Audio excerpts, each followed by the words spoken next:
Ang atong blueberries, healthy kaayo mga palangga oh. Dako kaayo na ato ang blueberries, oh. Nya.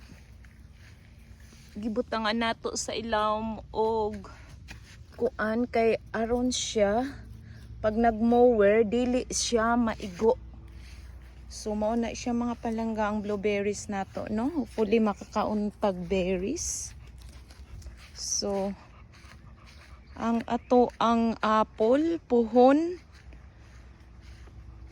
nga makakauntag apple puhon no. So gibutangan pud na nako siya sa ilawom ug ing-ani mga palangga kay aron dili siya mahit baka nang magmower ta. So mauna siya mga palangga, dako na kaayo puhon makakauntag apple niini mga palangga.